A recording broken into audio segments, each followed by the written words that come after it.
Covid 19 میں ایک ایسی صورتحال دیکھنے میں تھی جو کہ آپ میں سے بہت سے لوگوں نے مشاہدہ کی ہوگی، خاص کر پاکستان میں۔ ہمیں سن 2001-2 اور اس کے بعد ہمیں جو فضا میں نیلا آسمان نظر آتا تھا اور سفید بادل نظر آتے تھے، وہ نظر آنا تقریباً بالکل ختم ہو چکا ہے۔ اب گرے کلر کا آسمان نظر آتا ہے اور بادل عموماً نظر نہیں آتے۔ اس کی وجہ گلوبل وارمنگ اور بہت زیادہ پولیوشن جو کہ اب ہو چکی ہے، وہ اس کا سب سے بڑا فیکٹر ہے۔ سوائے اس کے کہ جہاں پر آبادی کم ہے یا ٹریفک اور پولیوشن نہ ہونے کے برابر ہے، وہاں پر ابھی بھی وہی ایک نیچرل سی صورتحال نظر آتی ہے، جیسے کہ پاکستان کے ناردرن ایریاز اور دنیا میں کئی ممالک جہاں پر انوائرمنٹ کافی کلین ہے۔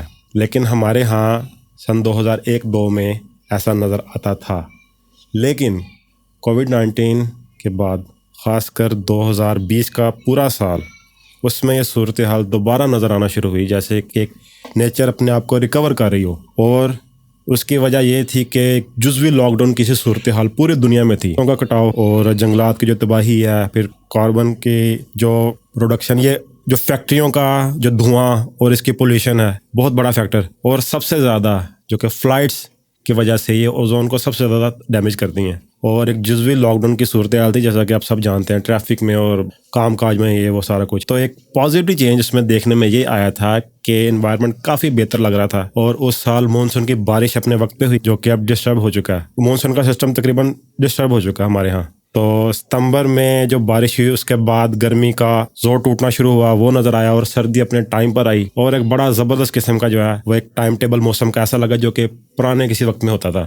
تو اس کے بعد اب دوبارہ چونکہ روٹین پر سب کچھ آ گیا، تو حالیہ کچھ سالوں میں تو گرمی اتنی شدید بڑھ رہی ہے کہ ہر اگلا آنے والے سال کی جو گرمی کا ریکارڈ ہے وہ پچھلے سال کو توڑ رہا ہے۔ لیکن اب حالیہ کے اندر ہی، جبکہ ایران اور اسرائیل کی وار، اس کے اندر فلائٹ آپریشنز کی معطلی کی وجہ سے آپ نے دیکھا ہوگا کہ کافی فرق پڑا ہے اس چیز پر کہ آسمان دوبارہ سے اسی طرح کا بلو اسکائی اور وائٹ کلاؤڈز نظر آ رہے چل رہی ہے۔ میں مقصد صرف یہ ہے کہ اگر ایک جزوی قسم کا لاک ڈاؤن پوری دنیا میں ہر سال ایک خاص وقت کے لیے یا سال میں کچھ مخصوص وقت منا لیں، اس میں کر دیا جائے، تو گو کہ بہت سے لوگ اس وقت اس بات پر تنقید کریں گے کہ یہ دنیا کو پیچھے دھکیلنے والی بات ہے یا یہ ہے وہ ہے۔ لیکن اگر ہم نے دنیا کو حقیقی معنوں میں بچانا ہے، کیونکہ دنیا کو سب سے بڑا جو اس ٹائم گلوبل وارمنگ ہے، جو کہ پوری دنیا کو تباہ کر رہا ہے، اور آنے والی نسلوں کے لیے، بلکہ ہمارے اس پلانٹ کو، زمین کو، اس کے انوائرمنٹ کو بری طرح تباہ کر رہا ہے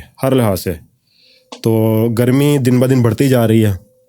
تو اگر پوری دنیا میں گلوبل وارمنگ کے سلسلے میں جو بحث چلتی ہیں یا اس سلسلے میں جو اجلاس لائے جاتے ہیں، ان کی میٹنگز ہوتی ہیں، اس میں یہ طے کر لیا جائے، تو میرے خیال میں یہ بہت اچھا ایک قدم ہو سکتا ہے کہ ایک جزوی لاک ڈاؤن کی صورتحال، ٹریفک اور یہ کام کاج اور اسکولوں کالجوں میں ہر چیز میں ایک جزوی لاک ڈاؤن کی صورتحال پیدا کر دی جائے سال کے کچھ مخصوص حصے میں۔